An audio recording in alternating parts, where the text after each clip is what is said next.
Welcome to rhythm of learning. ഇന്നത്തെ ക്ലാസ്സിൽ നമ്മൾ പഠിക്കാനായിട്ട് പോകുന്നത് കുറച്ച് കറണ്ട് അഫയേഴ്സ് ആണ്.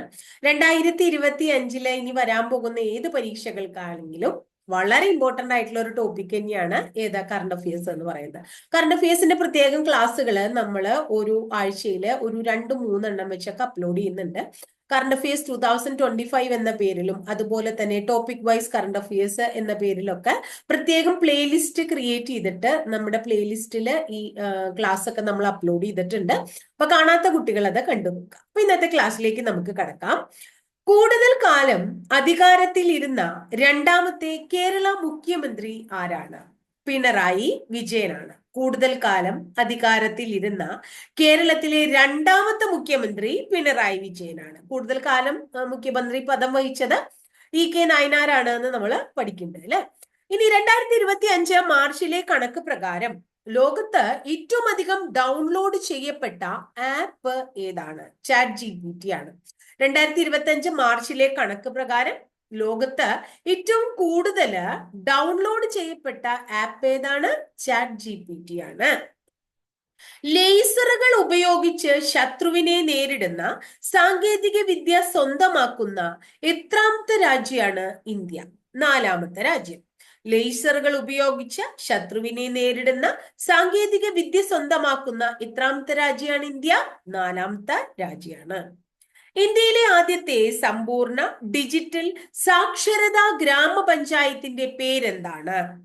പുല്ലമ്പാറ ഗ്രാമപഞ്ചായത്ത്. ഇന്ത്യയിലെ ആദ്യത്തെ സമ്പൂർണ്ണ ഡിജിറ്റൽ സാക്ഷരതാ ഗ്രാമപഞ്ചായത്ത് ഏതാണ്? പുല്ലമ്പാറ. ഏതാണ്? പുല്ലമ്പാറ ഗ്രാമപഞ്ചായത്ത്. എവിടെയാ പുല്ലമ്പാറ ഗ്രാമപഞ്ചായത്ത്? തിരുവനന്തപുരം ജില്ലയിലാണ്. അടുത്തിടെ അന്തരിച്ച ജസ്റ്റിസ് വി രാമസ്വാമി ഏത് നിലയിൽ പ്രശസ്തനായ വ്യക്തിയായിരുന്നു? അപ്പൊ അല്ലെങ്കിൽ എങ്ങനെ അറിയപ്പെട്ട ഒരു ജഡ്ജി ആയിരുന്നു എന്നൊക്കെ ചോദിച്ചാൽ എന്താ നമ്മൾ ഉത്തരം പറയാ? അല്ലെങ്കിൽ വേറൊരു രീതിയിൽ ചോദിക്കാം. ഇന്ത്യൻ പാർലമെന്റ് ഇംപീച്ച്മെന്റ് നടപടി നേരിട്ട ആദ്യ ജഡ്ജി ആരാണ്? അപ്പൊ ക്ലിയർ ആയോ? ഇന്ത്യൻ പാർലമെന്റ് ഇംപീച്ച്മെന്റ് നടപടി നേരിട്ട ആദ്യ ജഡ്ജിയാണ് ജസ്റ്റിസ് വി രാമസ്വാമി.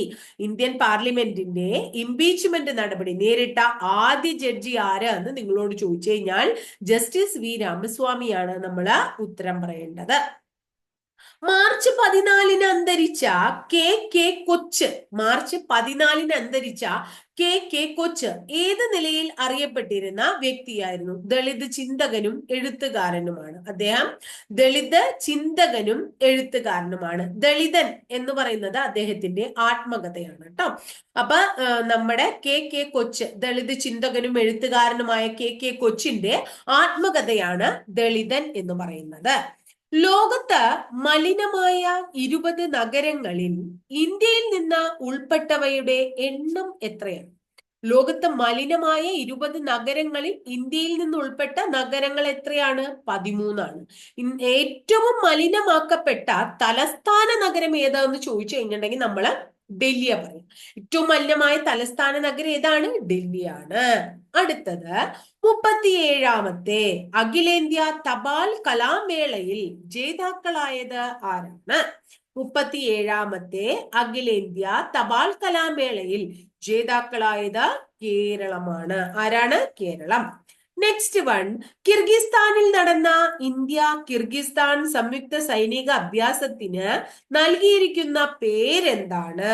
ഗർജൻ എന്നാണ്. ഗർജർ ആണ് കേട്ടോ. ഗർജർ. കിർഗിസ്ഥാനിൽ ഇന്ത്യ കിർഗിസ്ഥാൻ സൈനിക അഭ്യാസം നടന്നു.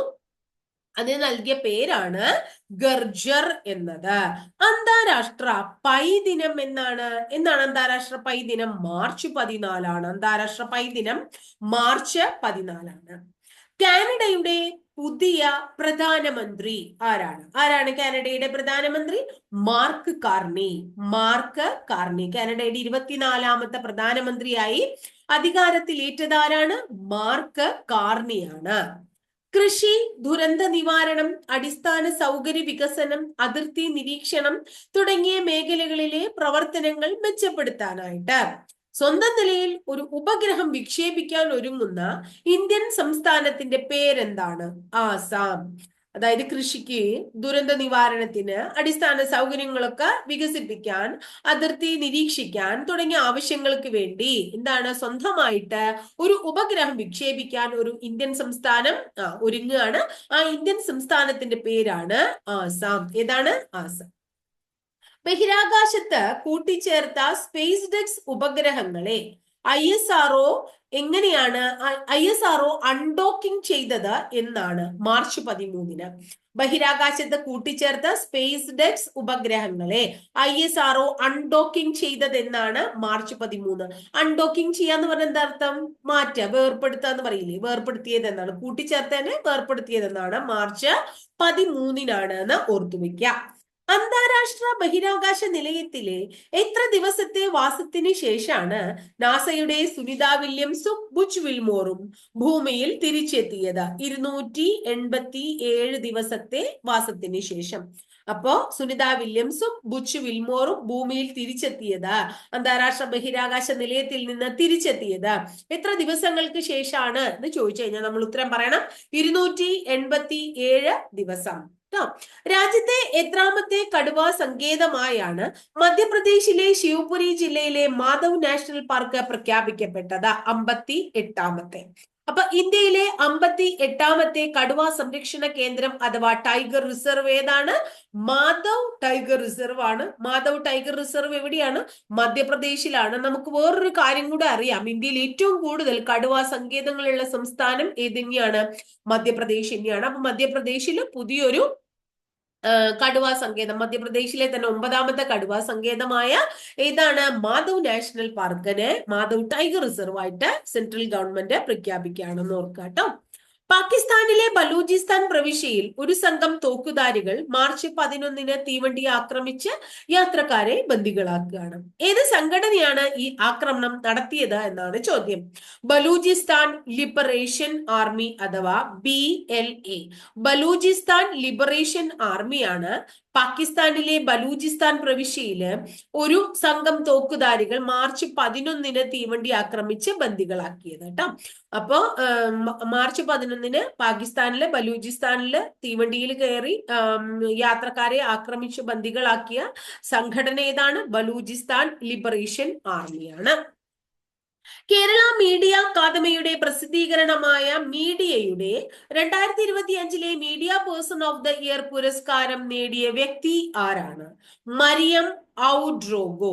മരിയം ഔഡ്രോഗോ. ഒന്നും കൂടെ പറയാം. കേരള മീഡിയ അക്കാദമിയുടെ പ്രസിദ്ധീകരണമായ മീഡിയയുടെ 2025-ലെ media person of the year പുരസ്കാരം നേടിയ വ്യക്തി ആരാണ്?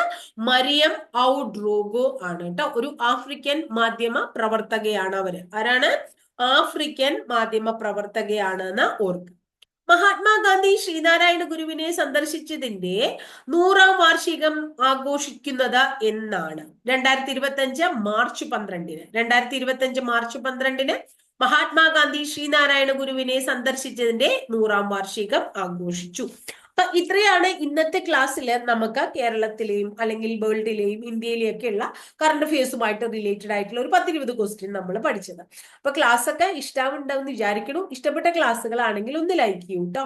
ഇഷ്ടപ്പെട്ട ക്ലാസ്സുകൾ നിങ്ങളുടെ കൂട്ടുകാരിലേക്ക് എത്തിക്കാനായിട്ട് മാക്സിമം ഒന്ന് ഷെയർ ചെയ്യാൻ ശ്രമിക്കുക. ആദ്യമായിട്ട് എൻ്റെ ചാനൽ കാണുന്ന കുട്ടികളാണെങ്കിൽ ചാനല് നമ്മളിടുന്ന ക്ലാസ്സുകൾ, അപ്ലോഡ് ചെയ്ത ക്ലാസ്സുകളൊക്കെ നിങ്ങൾക്ക് ഇഷ്ടമാവുകയാണെങ്കിൽ ഒന്ന് സബ്സ്ക്രൈബ് ചെയ്യാനും മറക്കരുത് കേട്ടോ. അപ്പൊ അടുത്ത ദിവസം വളരെ നല്ലൊരു ടോപ്പിക്കുമായി നമുക്ക് വീണ്ടും കാണാം കേട്ടോ.